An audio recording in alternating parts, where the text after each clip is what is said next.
All right. Well, it's a great honor to have been invited to this, to give this lecture, the 13th one I just heard. But of course, I wish it were in person, which is so much more enjoyable. But unfortunately, some parameters that we live through, have been living through for the last 2 years, are not on our side. But as Yasser mentioned, we'll have the opportunity to interact in person a bit later, not very long from now. Let me just share my, where am I? PowerPoint. Here we are. Is this clear? Okay. Unfortunately, I've never had the opportunity to meet Ladislav Holy. We were separated by a number of factors, by geography, by ethnographic interests. He's an Africanist. I started my career as a specialist of the Pacific Islands, and also generational distance. He unfortunately passed away prematurely when I was just beginning to be a senior scholar. But I've read and reread some of his work before today, and particularly his theoretical writings about the relationship among data, generalization, comparison, theory.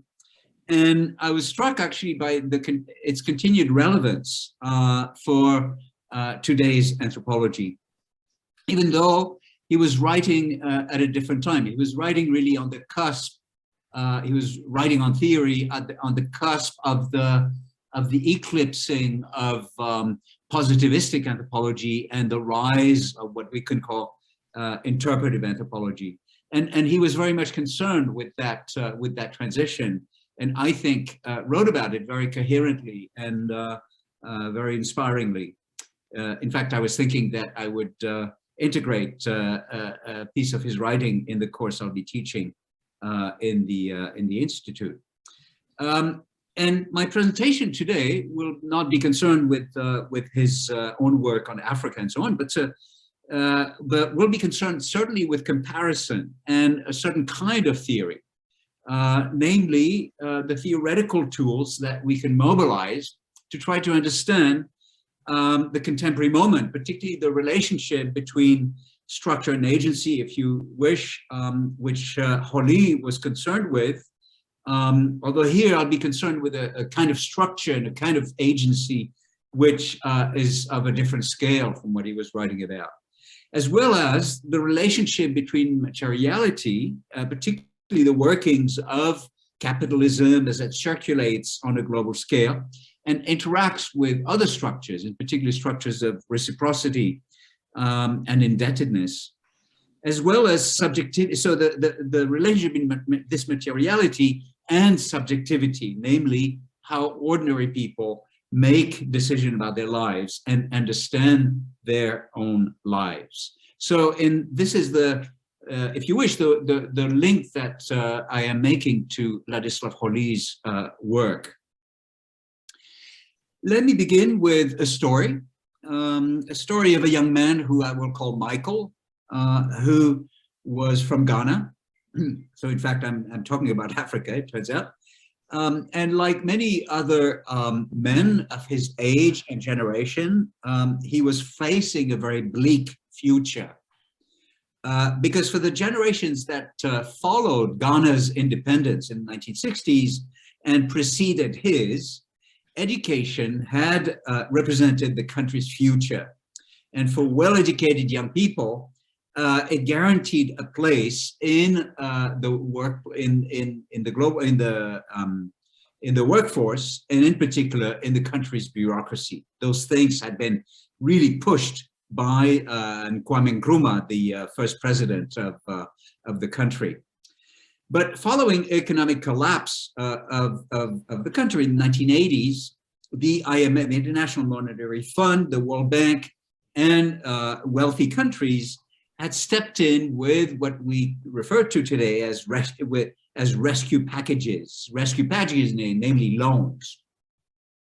But of course demanded as a condition for economic rescue that the state dismantle what these organizations in these countries considered to be the bloated, quote unquote, bureaucracy, which had the effect of wiping out white-collar employment and all the promises that education held. For blue-collar workers, for poorer people, commercial agriculture, which in this case of Ghana was principally cocoa, became only viable for large landholders. Small-scale agriculture was only for subsistence, for growing your cassava and vegetables in the back of your house. So Michael, like his age mates, dreamt of something quite different, a future that did not resemble what most people had to deal with, and in particular and doing so by trying to make it in the one industry that seemed to offer promise, and that is football. Football, which he played assiduously as a young man, as a child, on a daily basis, and watched on satellite television, which since the early 90s in Ghana and the rest of the global south broadcasts primarily English Premier League and other high-level competitions, which are much more glamorous and slick than national or local games. In fact, the television would play an important role in my presentation, in my arguments. With two friends, Michael contracted the services of a local football agent who promised him a trial with a team in Zagreb in Croatia, but he had to come up with the airfare and the visa. This is a very classic scene where if you can come up with that money, then the agent can line up a trial with a team in Europe, somewhere in Europe. So he borrowed money from relatives who, also very classic, saw this as a potential investment, but the visa was the next hurdle. The closest Croatian consulate to Ghana is in Cairo. So the three traveled to Egypt. Already the money is clicking. They ran out of money waiting for the visa, obviously. They moved from their hotel into the homes of new friends from sub-Sahara countries that they had met, playing friendly games around town. And finally, the visa came through. But the visa was for 11 days. So Michael traveled to Zagreb, and not surprisingly, the trial with the football club did not result in a contract. So before the visa expired, he crossed over into Slovenia, where he applied for political asylum. The details are a bit murky, but that's what we know. He knew that Slovenia refugee laws were more lenient than Croatia's. In particular, unlike in Croatia, he would not be confined during the daytime to an asylum center in which he was housed. He could roam around, and of course, roaming around, the first thing he found was a Slovenian fiancée, girlfriend. And following the girlfriend, the residence permit followed. And this is where my former PhD student, Kwakoi Thompson, found him in 2014, working at menial jobs and playing football on the side with a league that was in the third league, with a team that was in the third league. He still harbors hopes of a football career in, of course, the English Premier League, but obstacles abound. The time that he should be spending training, he had to work in a paper factory. And his Slovenian wife, now a wife, had no desire to leave her family and her country. In any case, at that time, Brexit was looming. So this is the kind of research that this team of young and bushy-tailed international researchers, very international, between us, we had 16 nationalities, and I conducted between 2012 and 2017 in the program, in the ERC project that I directed with, of course, generous funding from the ERC. And we produce a number of books in various configurations. There is another one underway. And in fact, what I'm presenting today is a summary of the book that I have been trying to write. One caveat I want to place on the table right away is that the research was obviously before the pandemic. The pandemic will have already transformed many of the dynamics that I'm going to be talking about in ways that I don't think we really understand very well. So we have focused, I should mention that I take no responsibility for the cover of the Japanese translation. Somehow we tried to explain to the publishers that it might be a bit problematic, but they didn't think so. So we have a choice.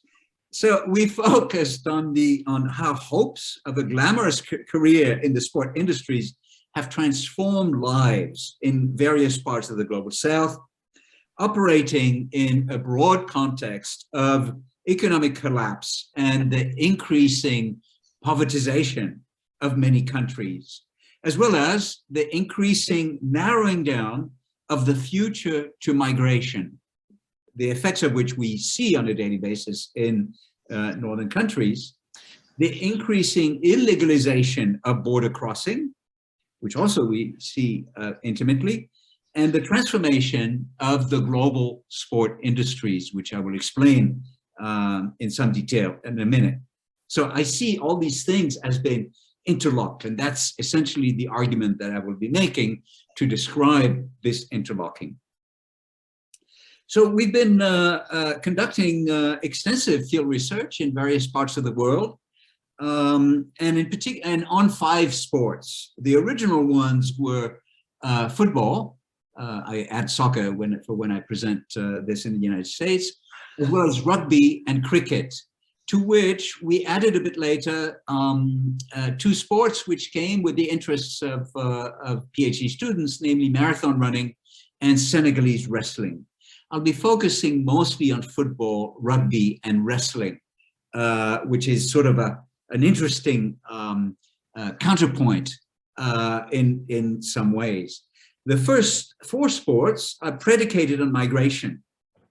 Senegalese wrestling is an intensely, profoundly local sport, but amazingly, we've encountered similar, comparable dynamics as in the other sports. And the research that I'll be presenting is mostly based on the work of Daniel Guinness, who's the tall guy on the left, myself, second from the right, Uroš Kovač, who is kneeling next to me, and behind Uroš is Mark Hahn. 2 of them are second-generation anthropologists. Mark Hahn should ring a bell. Daniel Guinness is the son of an anthropologist in Australia.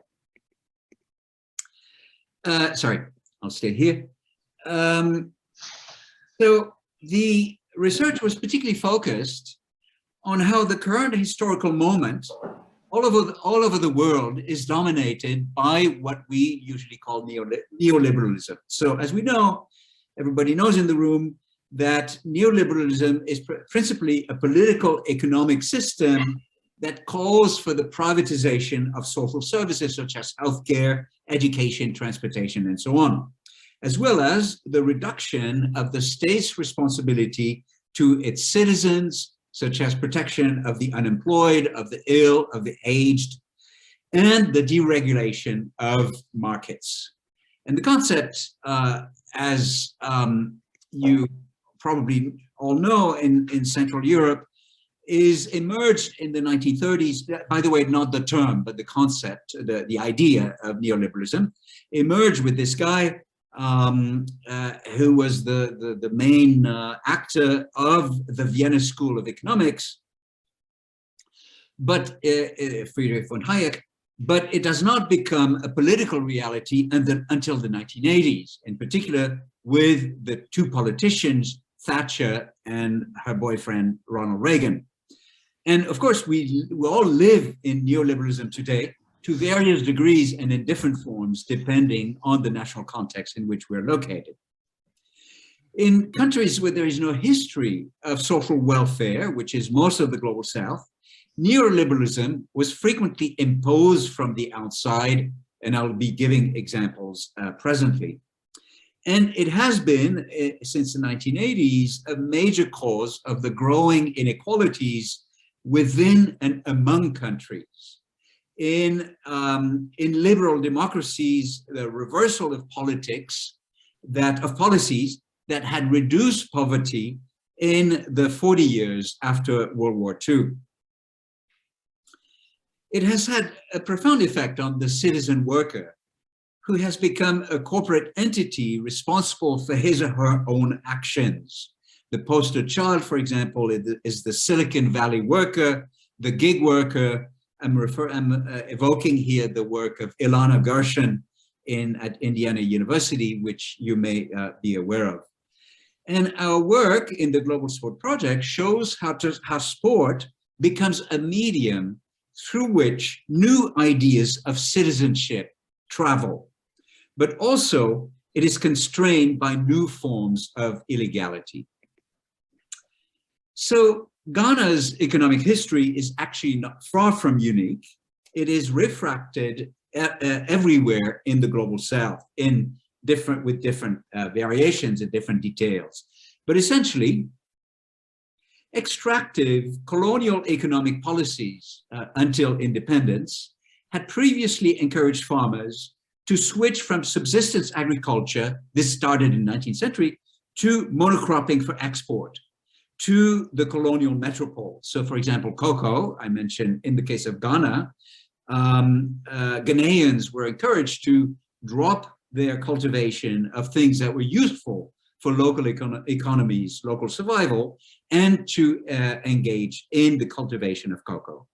Same thing in Senegal with peanuts, groundnuts. In Fiji, where I work, it was sugarcane. In Tonga, where I also work, it was bananas. As countries became independent in the post-colonies, former colonial masters maintained for a while preferential import tariffs from the former colonies. But in the 1980s, with the turn to free markets, these tariffs were progressively abolished, and commodity prices were increasingly determined by global financial markets in the form of futures, of options, of derivatives. This entire speculative world, which we know well, based in London, New York, and Tokyo, which create wide fluctuations in prices of commodities, which only large-scale agro-industries can absorb. They have the money to absorb these price fluctuations, but small-scale farmers are incapable of competing, are unable to compete. In many cases, this was accompanied, or this caused, in fact, massive migrations from rural areas to urban areas, which started in the 1970s, but really were exacerbated in the 1980s. In some cases, exacerbated also by environmental factors. I'm thinking of the drought in the Sahel region of the band below, just below the Sahara Desert, which was possibly an early sign of global warming. We don't know. Which encouraged many Senegalese to migrate from the countryside to the cities. Then, in this sequence of events, the IMF, the World Bank, and donor countries and foreign donors loan money to those countries, with collapsed economic conditions. But then this has the effect of creating neoliberal systems, namely small government, restriction on state services where they existed, citizens now responsible for their own destiny rather than dependent on the state where this was possible. And employment opportunities, the workforce, disappears in the local context. More generally, basic provisioning becomes very difficult. And the ones who, the demographic category that suffers the most, here I'm hesitating a little bit, are these young men who no longer fulfill what was expected of them, namely to support families as early as possible, in the form usually of married and getting married and having children, but also supporting the earlier generations. And they are unable, and we have lots of ethnographic examples of this, of their inability to reach social adulthood, which is predicated on marriage and reproduction, and reproduction. So they're the ones who are sort of left out. And young women are, of course, affected in many places, but in the ethnographic literature, it's interesting that they seem to be more adept and inventive, although they're just as precarious. So entire countries, these are pictures from my own field work before the project, entire countries become emigrating societies. So the immigration division in Tonga is really an emigration division. This is where you get your passport to go to New Zealand, Australia, and the United States. And economies heavily dependent on remittances. In the case of the very small country, Tonga, I don't need to explain to you where Tonga is. You all know the volcano. You've all heard about the volcano. The country's economy is 50% of the country's economy depends on money sent in by relatives overseas to families in the islands. So the future then becomes elsewhere, is shifted to a non-local position, and it requires border crossing. Young men then aspire to better conditions to emigrate. Then crossing the Mediterranean to pick tomatoes in Italy and clean hotel rooms in various parts of Western Europe. And that is what making it in sport represents. And they're anxious to distance themselves from other kinds of migrants and their desperation. And one symptom of these changes is the sudden efflorescence of sport academies throughout the global South, particularly in West and South Africa, West Central and South Africa, as well as the emergence of an entire entire army of self-styled recruiters, agents, go-betweens, etc., such as the one that I mentioned in the story about Michael at the beginning. Now, these local dynamics articulate with global transformation, which in turn have ricocheted back to the local. And here I shift scale, I shift focus, and to the sport industries in the global north. In the global north, you will have noticed that I'm talking about the global north outside of the US, which is a very special case with respect to sport and other things, which pose different kinds of questions. So since the 1980s, the sport industry in the global north have undergone fundamental transformations as part of a chain of events. In the 1980s, states, primarily in the UK and Europe, begin to privatize television channels as part of their neoliberal policies that call for the privatization of state assets. So when I was a boy in Western Europe, of course, many of you are probably too young to remember this, but there were two channels. Sport was only a tiny fraction of what got broadcasted.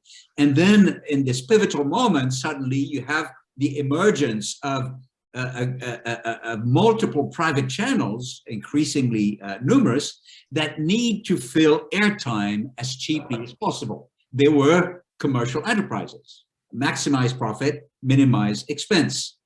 And the answer is the unscripted program, namely sport. and also reality TV really undergoes a major growth at that time because it's very cheap.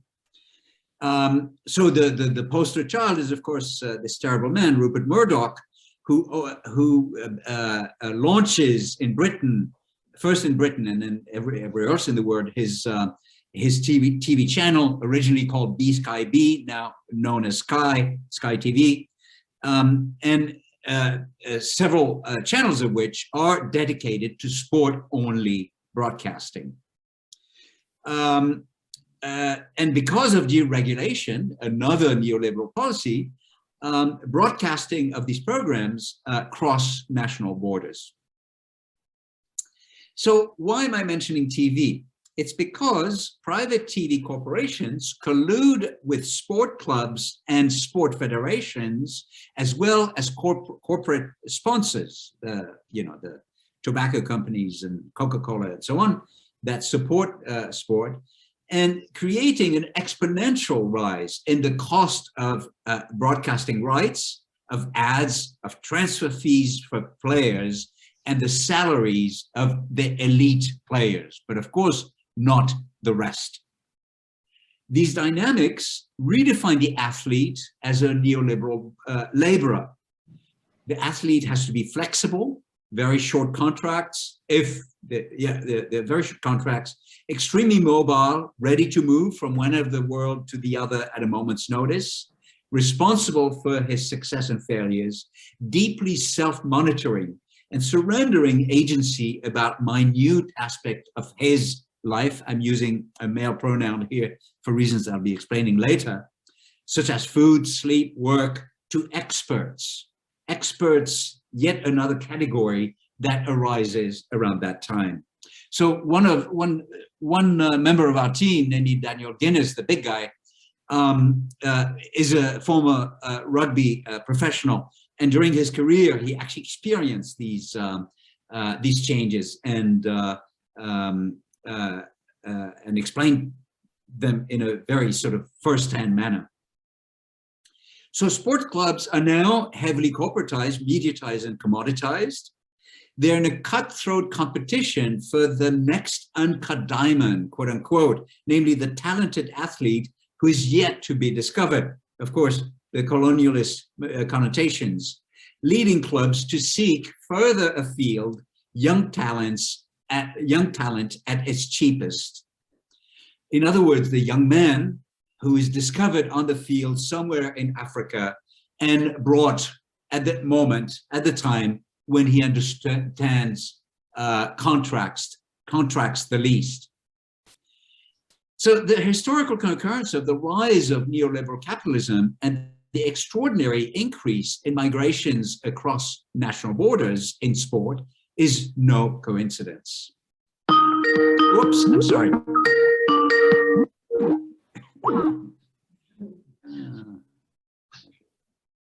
Let me turn this off. So sorry. Okay, are we back to the PowerPoint? Yeah, okay. Yeah. There are other dynamics which are also associated with changes in the production and diffusion of media. One is satellite television, which begins commercially in the early 1990s, that displaces, I've already mentioned this, displaces the local sport tournaments, and young men huddle in bars that offer them television watching for a few cents in many parts of the world. And satellite television has the effect of bringing images and dreams of sporting glory to the most remote corners of the world, and encourages in people's mind the possibility of the former colonial subject being recognized on the world scene. So in remote Fijian villages, young boys, for example, incorporate the talk that they hear on television into their daily rugby games. The sport there is rugby. So they shout out, instant replay, slow motion, right? Taking the sport commentators' vocabulary into their play. Yet, of course, despite these images of success and these dreams, there's a vast gap between the possibility of such a career and its probability. Nevertheless, in remote villages of Fiji, where Daniel Guinness and I conducted fieldwork together, where no sport recruiter from wealthy countries will ever venture. These are sport recruiters from New Zealand and Australia. Young men and France. Young men cling to the hopes that one day they will be the lucky ones. So these young men in the village, in the interior of the main island of Fiji, train assiduously every day. And on this terrible field, you can't see the cow dung, but even though they find it very difficult to come up with the $5 Fijian bus fare, which is equivalent to about €2, to participate in district tournaments where they might get a chance at being recognized. In contrast, there is an area of Fiji which is outlined in red, which is called Nandronga, where most recruitment takes place. Nandronga happens to be, particularly on the coast here, happens to be the driest part of the country, and since it's hot and dry, holiday resorts are congregated on that coast. And of course, most recruiters from overseas, from Australia and New Zealand, who come to Fiji to look at the talent, don't want to go to this village in Lomaiviti. They stay in the nice resorts on the coast. And surprise, surprise, most recruitment of rugby players in Fiji takes place on that coast. The Fijians have an explanation, a naturalization of this phenomena, saying that Nandronga people grow their men strong and strong, and also they're good Christians. So God looks after them. Even when the main urban center of that part of that region is Singatoka, and they call them, they advertise them, brand themselves as rugby town. Even when they manage to migrate, young athletes from the global south end up in this kind of position, living in rural areas of countries on the fringe of world sports, not too far from where you are, where they're not particularly welcome. And of course, they fall prey to exploitation and racism. Teams, of course, are particularly concerned to harvest talent. I'm choosing my words on purpose, that is pliable, obedient, adaptable, and discardable.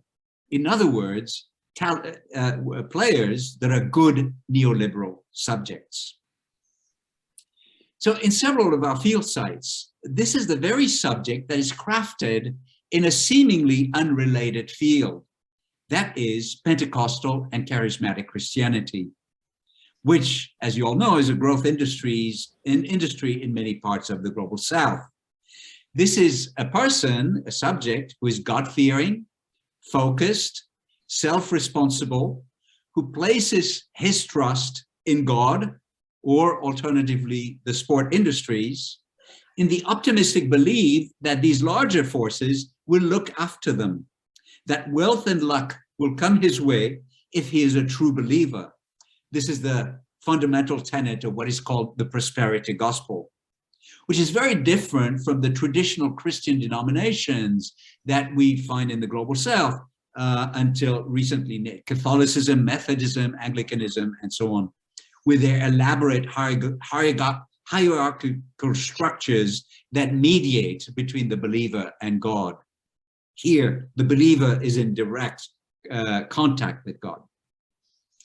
This also brings about a reconfiguration of masculinity. So these young men, particularly the Pentecostal Christian, do not have multiple girlfriends, do not drink, do not do bad, do not steal, and so on. So really a very different kind of masculinity from the traditional forms of masculinity, the big man with many wives in the villages who redistribute his wealth to the villages. But it does not reconfigure patriarchy. In Fiji and Tonga, young athlete hopefuls are willing to migrate to the urban centers of the region in New Zealand and Australia to play for no money, in hope that their faith in God will eventually recompense them. So in fact, some charismatic churches are directly involved in this business of migration and sport, bringing young hopefuls to Australia with the promise of a rugby contract with a team, which often turns out to be menial agricultural work. So there are shades of human trafficking, obviously. It was quite difficult for us to look into this because people were very defensive. So we have witnessed, for example, in the case of my former student, Urophobic, an agent in Cameroon sending a Pentecostal football player to a trial in Europe in preference to another player who might actually be more talented, but not Pentecostal, in the belief that the Pentecostal player is a better investment than the latter, even though the agent himself is not necessarily a Christian. So even where, because the Pentecostal, the Christian player will not run away, will refund the money if he's successful, and will not come back. Even when Christianity does not have a presence, and the configuration of the sport industry is quite different, we find echoes of similar dynamics, not the same ones, but similar ones. And here, this is where I come to Senegalese wrestling, the work of Marhan. In Dakar, where wrestling is of considerable greater interest than any world sport, quite interesting that in fact people are less interested in football than they are in this quintessentially local sport. Young men in impoverished suburbs, many of whom are descendants of families that moved from the countryside in the 1980s, cling to the cruel optimism of making it that the magic that they purchase from the marabouts, the specialists in magic, plus the punishing training regimes to which they subject their bodies, as well as their Islamic devotion, will transform the tiny probability of them becoming a megastar into the possibility of becoming the next megastar of the wrestling arena, such as those that are advertised on these billboards all over town. So the maraboutism, the magic that we, this is all the stuff that in these bottles that the wrestler pours on himself in this very dramatic display performance at the beginning of each match, and releases doves into the sky, animal sacrifice. There are rumors of other kinds of sacrifice. Of course, these are only rumors, but a great deal of faith in this arsenal of mystique or of magic. So of course, maraboutism looks very traditional, but of course it's all very new. Particularly its enormous importance is only something that that arises in the recent past. So I have a long conclusion where I'm trying to recapitulate, to bring all these different elements that I brought up together. So neoliberal capital operates on multiple scales at once, and in what we found to be surprising ways.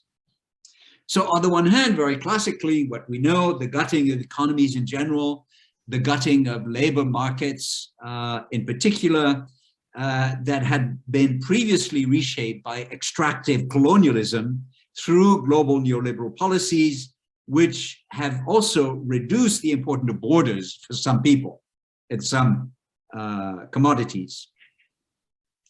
The privatization of global, excuse me, the privatization of television in the global north that gives sport considerable importance in TV broadcasting, which also crosses borders.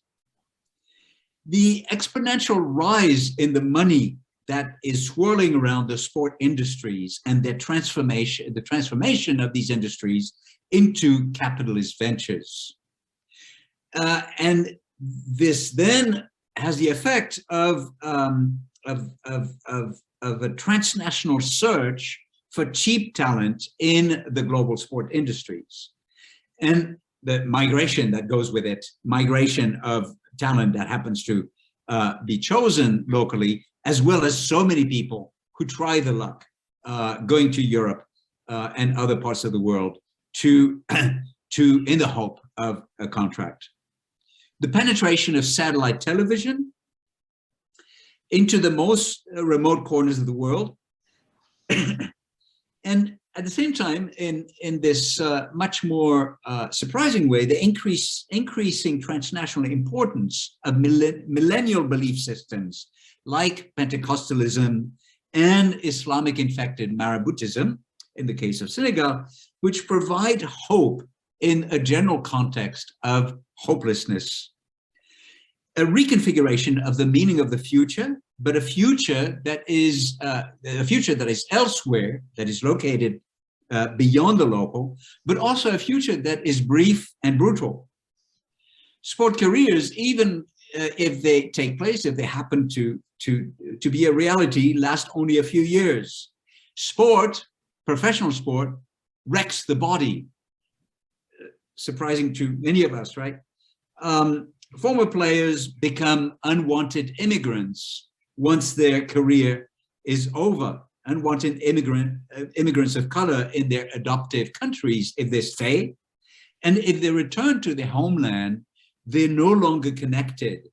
And their money quickly dries up because of obligations to families and villages, and they're considered pitiful.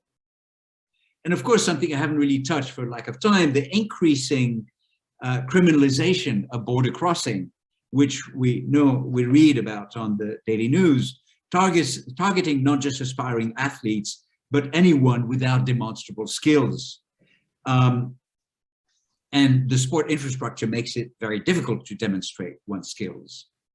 So more generally, neoliberalism travels in unexpected ways, such as the reconfiguration of the person, as well as gender, through the lens of sport, migration, and Pentecostalism. And these dynamics create the cruel optimism that we associate with the contemporary moment. I want to make a last couple of points. So when I present this presentation, frequently, well, inevitably, a question is, where are the women? The opportunities for women in the global south to migrate to careers in sport teams, in team sports in the global north, are very limited. Essentially, it's women footballers are recruited into Scandinavian teams, but not in many other places. This might change as women's sport is evolving very, very quickly.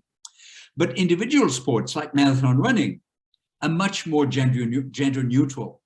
For example, as we all know, many women from Ethiopia, Somalia, Kenya are transnationally mobile, not necessarily migrants, actually.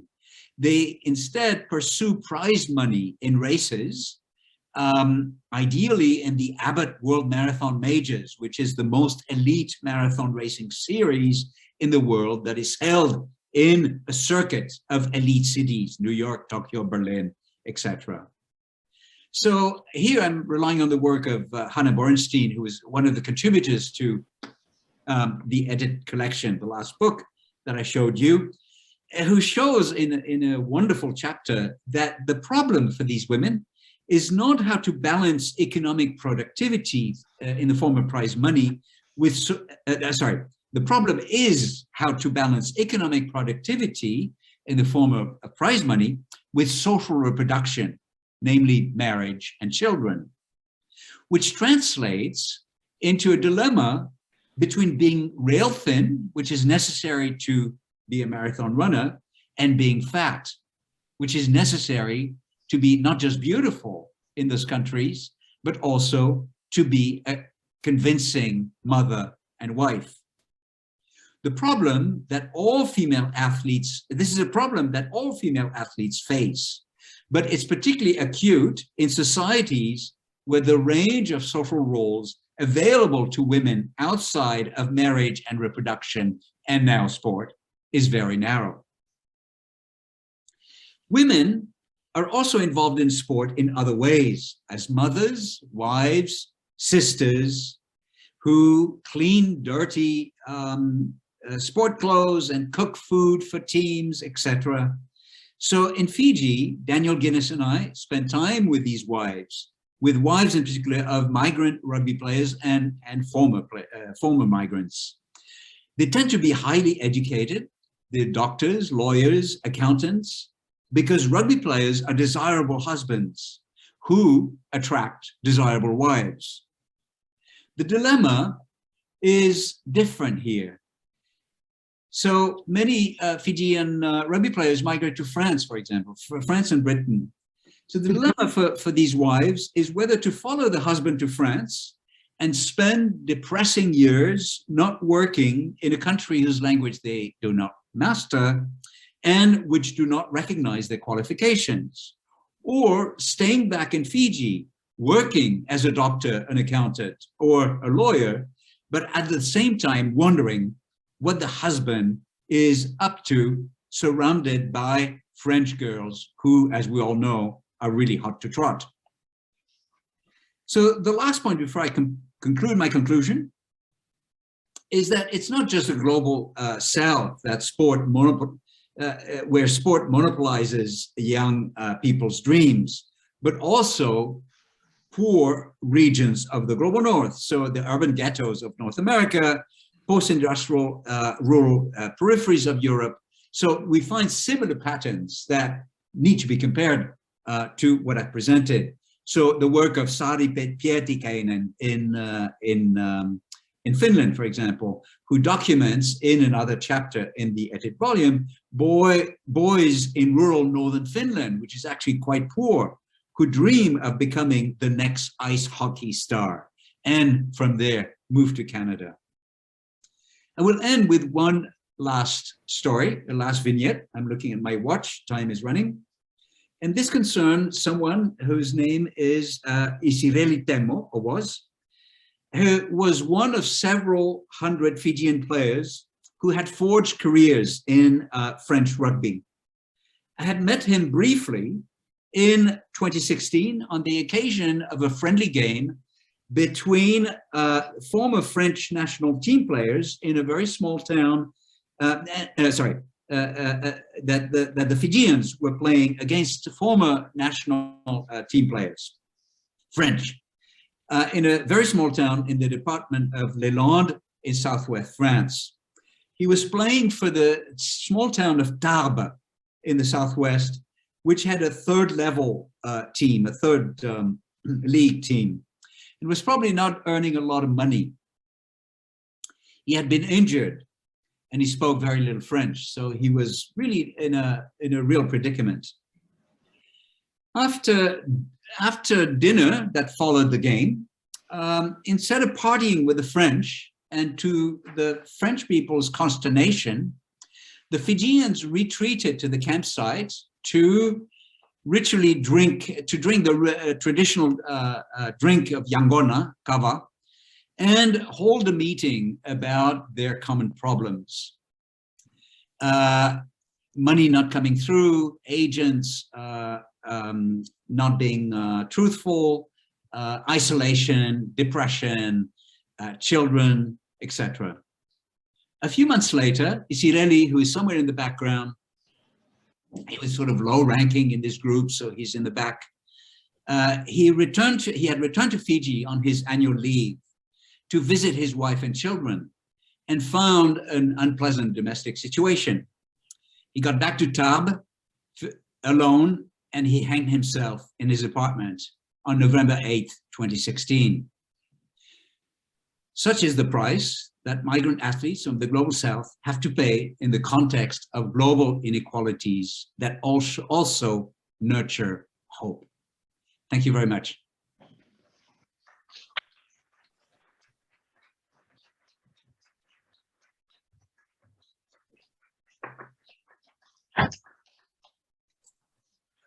So thank you, Niko. We will proceed to the discussion.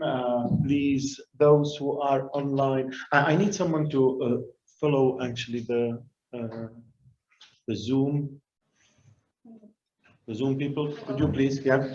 And so the floor is open for a discussion, for your questions. Please. I'll start probably by. I have an empirical and eventually probably a conceptual question. One thing is that to what extent do you think you are drawing this big trajectory from the global south to the global north, but you yourself mentioned there are fringes of this global north where they might end up, and my question is, if the same logic operates actually on a smaller scale within the global north, where you can see distinctions between Central and Eastern Europe on the one hand and Western Europe, where probably very similar model trajectories operate, for people, for aspiring athletes. Yeah.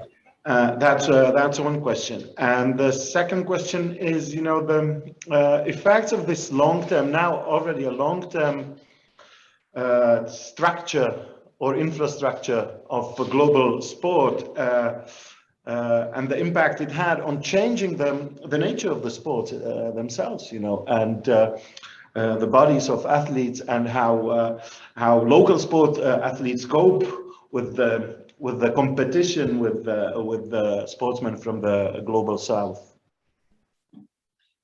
So what is your second question? How locals, how the nature of sports transformed due to the competences or the changes athletes from the global south brought to the global north. Got it. Okay, the first question, I mean, I'm trying to depict a very broad picture here, and obviously details are getting lost in the process. I mean, the very simple detail that global north and global south are extremely vague concepts that really hide many sort of in-between subtleties, and you're absolutely right. I mean, we did not focus on, let's say, the migration of Eastern Europeans in various sports in Western Europe, North America, and so on. But that absolutely deserves scrutiny and comparison. What I think is different is that the extent of the inequalities that neoliberal politics in post-colonialism has created. I mean, just the absolute dire poverty that we find in Africa being the poster child, if I can use that term, which is not really where there is this sort of absolute desperation, where there is absolutely nothing to live for, except for the very few privileged people. So I think there is sort of a difference in scale. So within Czechia, for example, the depressed countryside where there are no jobs, there is always Prague to go to, right? And if I understand correctly, there is quite a bit of rural urban migration within Czechia. Whereas, migrating to the capital city in the Congo is not going to really improve your lot that much, because the millions of other people in Kinshasa also try to sell peanuts and matchboxes to passing cars. So it's the extent to which the beyond, the overseas, the sort of the glorified image of working in the global north is really very, very dramatic and quite different. But I mean, that needs to be refined, and that needs to be I mean, some people have worked on these issues, and it's certainly something that I'm intending to bring in. Changing nature of the sport, absolutely. I mean, television has changed. I think we see it in the broadcasting of the Olympic Games, which has to be at a certain time, frequently against the best interests of the players. Football matches in the middle of the day in tropical places where it's not very wise to be playing football, but it's necessary because in several time zones away, people want to watch the game, you know, that sort of thing. So changing, and I think in boxing, the rules have changed for the sake of television. I'm not an expert on boxing, so I can't give you many more details.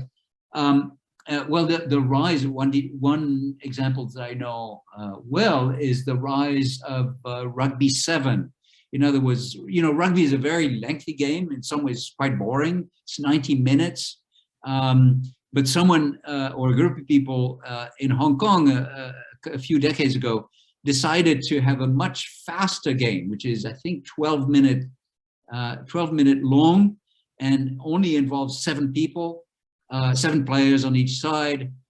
This is fantastic for attention deprived people with attention span which are very short, and of course for the telespectators.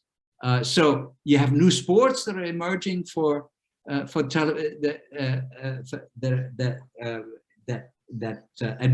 are adapted to the constraints of television viewing and business. And also the players themselves. You mentioned that particular aspect. So in rugby, which is a sport I know best, it's really documented by sport medicine scholars that the bodies have increased in size. They have actually increased in size for a number of reasons. One, recruitment strategies, which are global, so you're not just recruiting in the near town, in the local scene. You're recruiting large bodies in the Pacific Islands where people have particularly large bodies, and also where you feed them, like animals on a farm. You inspect them and you medicate them in a way that will increase their body size. So these are actually physiological. So why do the bodies increase? Because it makes for good spectacle. I mean, if we watch particularly team sports that are combat-like, as rugby is, or American football, the television's channels advertise people clashing together, concussion material, right? And the bigger you are, the more spectacular it is. And that sells. You find the same thing, incidentally, in Senegalese wrestling. So really quite a different scene, and you find similar sorts of things. So Mark Hahn has pictures of earlier wrestlers from the 40s and the 50s who were just like men in the street, and now they're these enormous bodies that I showed you a bit earlier. So I hope I've answered. There is a hand raised. Yeah, you did. Thank you. We have a question from Jan Grill, I think. Please, Jan. Okay. Hi. Hello, everybody. Thank you very much for the great lecture. I really enjoyed it. I have one question. Actually, I'm talking now connected from Colombia. So there's a lot of similar dynamics that you described with the proliferation of academies for youth, children, and project, and there's all agents. So there are a lot of things that I was constantly comparing with what I've been observing a bit here. But my question is about one particular aspect, which has to do with hope. Because in a way you document really nicely how for many of the youth, it's about projecting the hope and aspiration for different futures elsewhere, and then the different strategies they pursue these hopes, though they are permanently marked by and disrupted by immobilities and bordering, etc. My question is because when you concluded the whole presentation, you concluded with the tragic story of the costs of these athletes, of one scenario, one possible end of the high costs. But my question is, what happens to hope over time in different spaces? So if you perhaps in your team and in all the great work that you've been doing, detailed what happens across time and space as they are wearing out their bodies, because you also highlighted how this is very limited, because being an athlete, top athlete, it has its costs. So, for example, what happens those who move and then don't make it, as you described, they play, I don't know, third, fourth league, and then they're over, the career is over, and then suddenly they become unwanted racialized migrants, yeah, in a danger of deportation, or they overstay, or they return. So what would be the kind of analytics of hope then in that moment, either if they stay in Europe or elsewhere, wherever they are doing their careers, or if they return? And how do they kind of reconcile, or how do they come to terms with the hopefulness that they've been waiting for or trying to pursue, but the time is running out, or the time is over, because they know, you know, I mean, I cannot, you know, lie myself that I can still make it at my age. You know what I mean? So I was just wondering if you worked or thought about this as the hopes and the time is running out and the bodies are getting. Yeah. So what would be the other kind of, because then it made me also think when you were talking about the importance of these new Christianities and the Pentecostalism and the belief in hope. And so one of the main reasons there is, you know, I believe in God, and whatever happens, it's a will of God, and I just follow. So this neoliberal subject that is being molded there, perhaps that kind of is counterpart to, even if I don't make it, the hope still carries, or is through the God. I don't know. I don't know. I'm just, I would be curious if you have any reflection. Thank you. Yeah, no, I've thought a lot about hope. So I think we need to think of hope as operating on different scales. There is, you know, one's individual hope. I hope that I hope for good health and for a good job and so on. So this sort of individual hope, but also hope, I mean, they're not two different things, but they're two aspects of the same thing. Hope as a social fact, as a social, as part of habitus, where you grow up in a context in which you know, this hope is ingrained already in the social relations, in the way of thinking, that one will migrate somewhere else. I mean, you know, in the island countries where I work, one has to migrate one fashion or the other to be really socially recognized as a worthy individual. And I think this is true of many other places. That you're sort of a loser if you stay home. I'm thinking of the work of Charlie Pio, for example, on Togo, where, you know, the entire country is just trying to gain access to the United States through the green card lottery. You know, so it's a social phenomenon rather than, well, socio-cultural phenomenon rather than, but in addition to an individual projection into the future. And I think that so these two aspects can operate over different times and spaces, and so while you know, of course, the players are disappointed when they get to you, when they I mean, they don't realize the difficulties. They're not. I mean, they're aware of the difficulties of getting a contract and then staying there. But when it becomes when it becomes an individual reality, that, you know, that then has a different, is of a different nature. So what I'm arguing, I know I'm sort of thinking aloud right now. What I'm arguing is to think of hope not as a unitary entity, a unitary design for one's life, but one that is equally embedded in one's habitus as it is sort of an individual seeking for a better something. So these can evolve at different speeds in different ways. Certainly, I mean, the guys that Daniel and I worked with in southern France, Fijians, were sort of making do with what they had, but we're not particularly, this is not necessarily where they wanted to be. But at the same time, they can't really go back home, as I mentioned in the course of the presentation, because they've lost all the connections. They're the absent presence. If you wish, people remember them, but they're no longer, and they know that their wealth is going to be plundered by the gift economy when the minute they set foot back home, and they'll end up very pitiful, which is the case of a number of former players whom we've met in Fiji. So I'm not sure I've answered your question, but I think that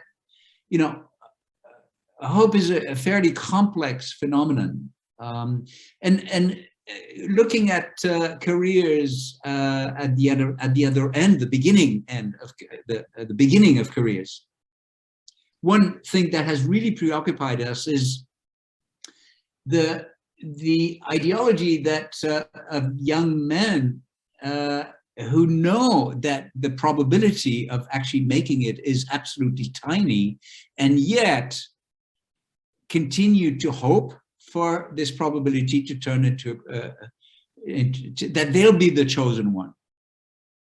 And this is where Pentecostalism comes in for some of them.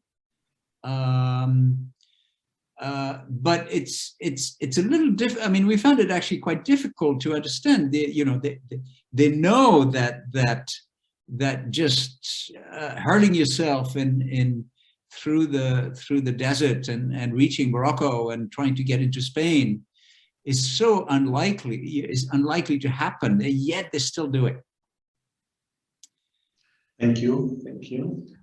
I have another question from, it's Ludwig Bosch who is asking. Yeah. Hi, Niko. Sorry, I'll just move so I'm visible in the camera. It was a really nice talk. Thank you so much. At a certain point, you were sort of rhetorically asking, or imagining that we must be asking, where are the women, right? Where are the female athletes? But in my case, you got it wrong. It was exactly the moment when I was thinking, but hey, what about the animals? What about the animal athletes, right? And the reason is that I'm not trying to push you somewhere where you were not. I have, for very good reasons, chose a set of sports and very absolutely interesting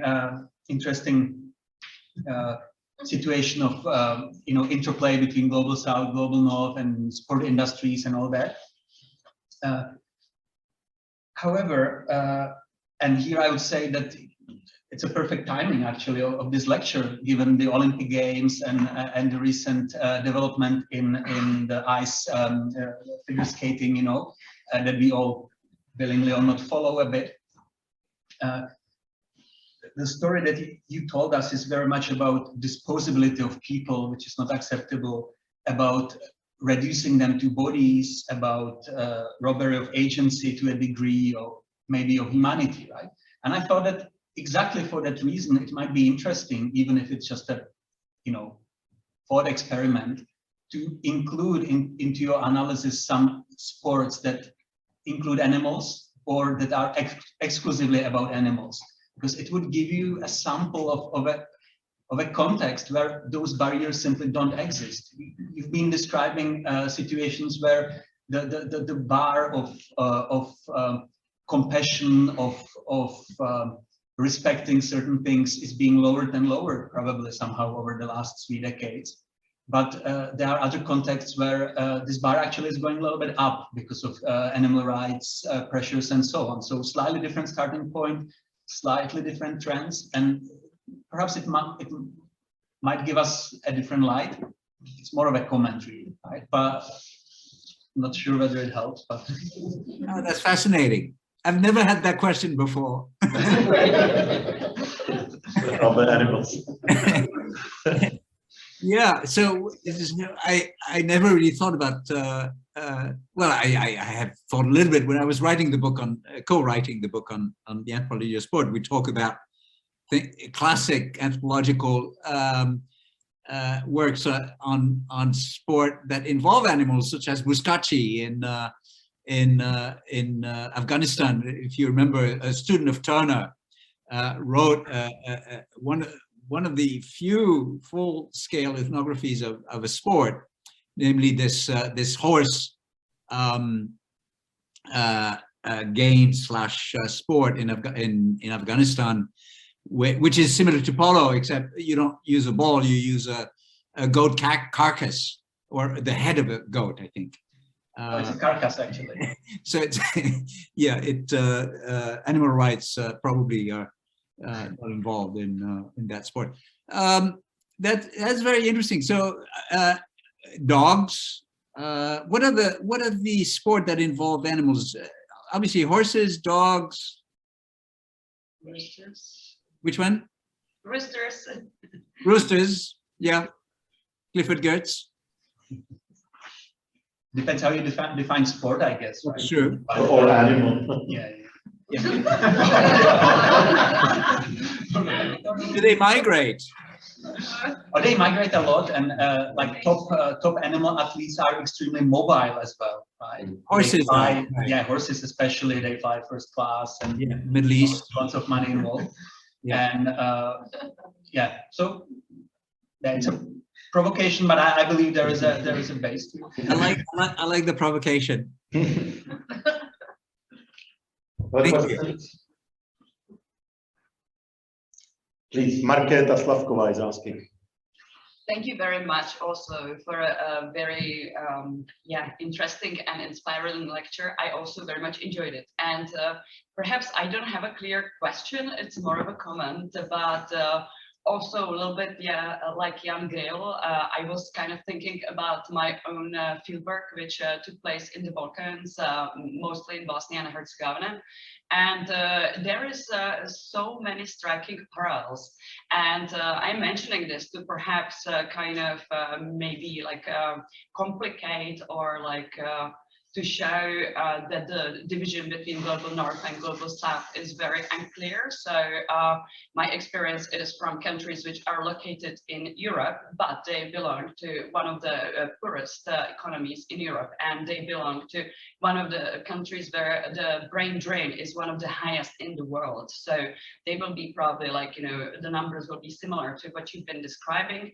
Also for the lucky ones, the migration abroad to the global north, which Bosnia is really not, like, you know, kind of is like, you know, the best chance that you get in the country, and many people do not reach to it. Yeah, also they are very much like dependent on remittances and so on. And what perhaps struck me the most was also the description of the young men who are perhaps the most lost within these conditions, and they cannot fulfill, basically they cannot transition to the adulthood, as you said, because they cannot be economically active, they cannot support any families, usually like they end up unmarried in this kind of like a limbo state.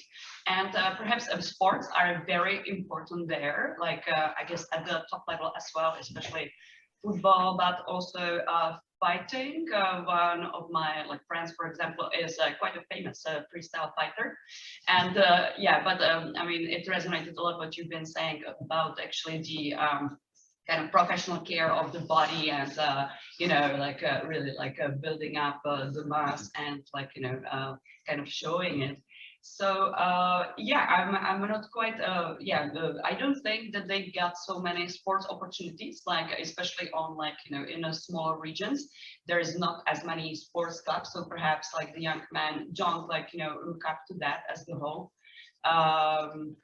They more withdraw. Like actually, the element of hope was very much that was the only thing that was sort of missing there for me, like within my like Bosnian field in comparison, like to this. So maybe I'll stop here, and if you've got like more comments about it, yeah, it would be really interesting.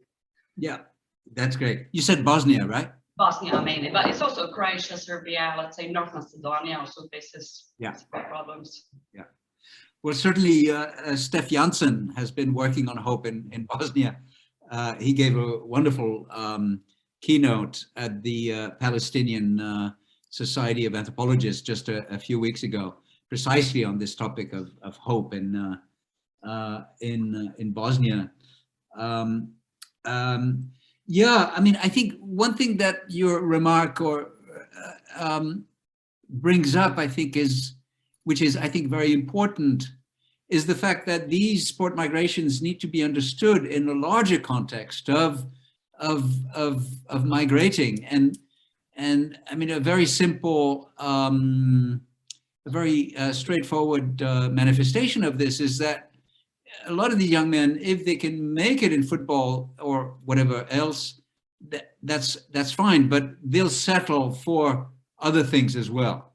And frequently they will, if they get to the global north, they will simply take whatever job is offered to them. I mean, it doesn't make them terribly happy, but at least it enables them to maintain a sense of dignity in the eyes of others back home, and a sense of dignity in the migrating context as well. So quite a few Africans, for example, in Slovenia, whom I met through my former student Kwakoi Thompson, they didn't make it in football. They became one or two things: DJs. What was the other thing? DJs or traders. So Africans can dance and play music, right? In the eyes of Europeans. So that's an obvious place where they will find employment and credibility. And of course, traders, which is trading pharmaceuticals, clothing, and so on, which is something that people do very readily from many parts of the world, and is a sort of a niche that these people. So I think that looking at football contracts, rugby contracts, cricket contracts, which I haven't really talked about, in the context of other forms of making a living and remitting money back home, is really quite important. Yeah, thank you. Now I'd like to ask, Katerina Sidoropouliou is asking, I believe she's talking from Austria or somewhere. Yeah. I am. And I was thinking about, thank you, Niko, for the speech. And I was exactly thinking like about the parallels from, the first world, and how my sons, without, I didn't push them anything, but they have this habitual sense of not devoting to one thing. So we tried several sports, and once it became more demanding, speaking of timetable, they said, I don't want to do just one thing in life. But they study like crazy. They discipline their minds, hugely. So that there are different forms of exploitations and, identity traces. So this is just a parallel, like what do we drag ourselves to, and how do we invest and exploit our minds and bodies? And so this is just the first world note.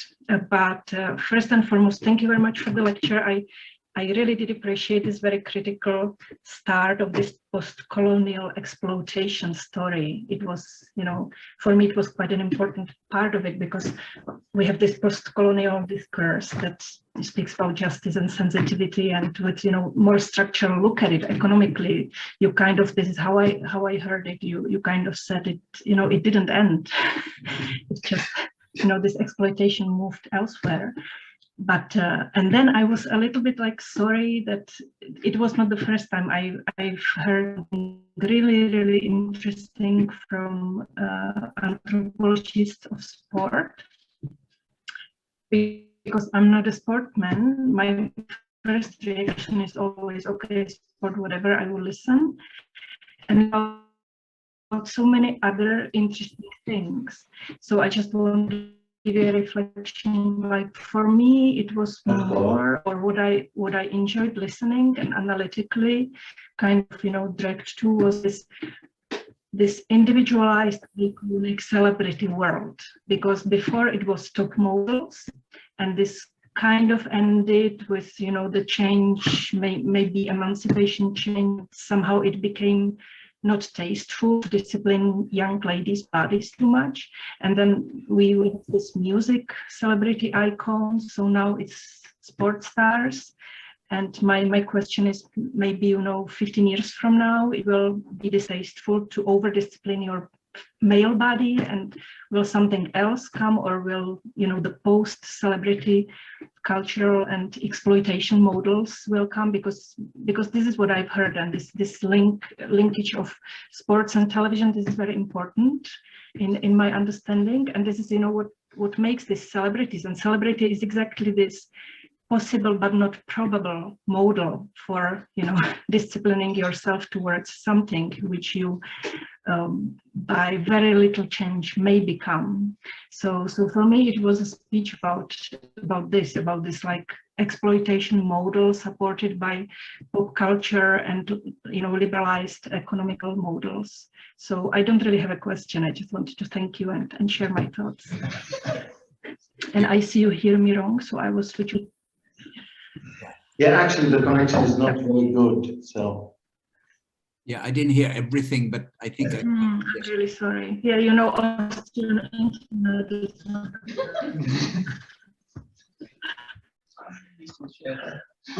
Other questions, please?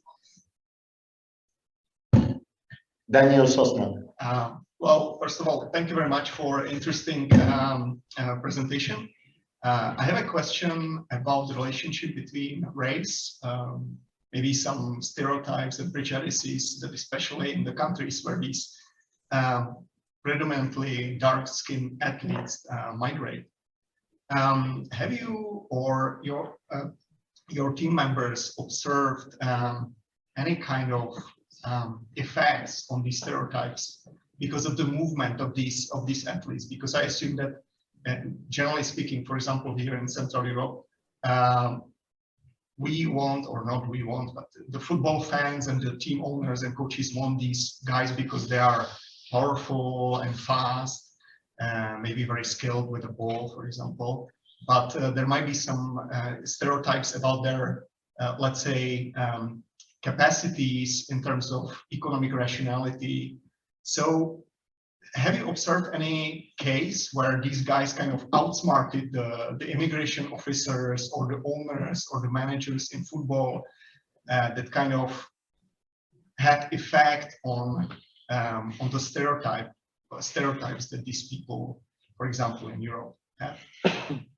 Oh, have we? Oh my God. Yeah, we've written a couple of articles about this. Stereotypes are all over the place in that world, and racial stereotypes. You know, the dark-skinned people are play from the guts, but they, of course, have no intelligence, right? Whereas the people with white skin have intelligence that might not be as powerful as dark-skinned people. I mean, it's just, you know, this elaboration of ideas that go back to the 18th and 19th centuries. I mean, I've had to sit team managers were lecturing me about the difference between Melanesians and Polynesians, and you just want to crawl under the table. But yeah, you talked about, you raised the issue of marketing of stereotypes, and that's extremely interesting. I mean, and that's particularly relevant in rugby, where, I mean, I don't know if you've watched rugby games where Islander teams were playing. So at the beginning of each game, this started with the All Blacks of New Zealand, and it spread to Fijian, Samoans, and Tongans, who are the main rugby playing nations in the Pacific. And so there's this performance of a dance, of a warrior dance, which is extremely dramatic and over dramatized, which is the haka in New Zealand. It has other name, Vimbi in Fiji, etc. Sipitao in Tonga, and so where the team presents itself as this formidable warrior, which is completely a colonial image. This is what actually sort of makes colonial powers recruit these people into the army, for example. So the army is another alternative for the future for many of these societies, and so it works as a branding. I mean, it's so powerful and so powerful a performance. My dad, for example, in his 90s, who had no interest in rugby whatsoever, and who had vaguely heard that I spent many years in the Pacific Island, once said, "Oh, these Tongans, they're really something," and he was referring to the performance of the dance at the beginning. But of course, then there's the backlash, right? These guys are warriors, and they're formidable, they're enormous, they have enormous bodies, they run extremely powerfully, but they're stupid, right? And they're unpredictable. They don't know what a contract is. They believe in witchcraft. So you got so on the one hand, you have this admiration for these people, for their capacity to play an amazingly spectacular game.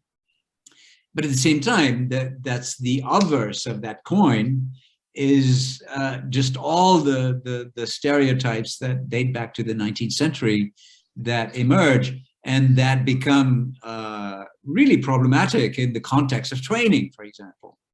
They're always late, they're lazy. I had to listen to all these people, all these French people, complaining to me about the players.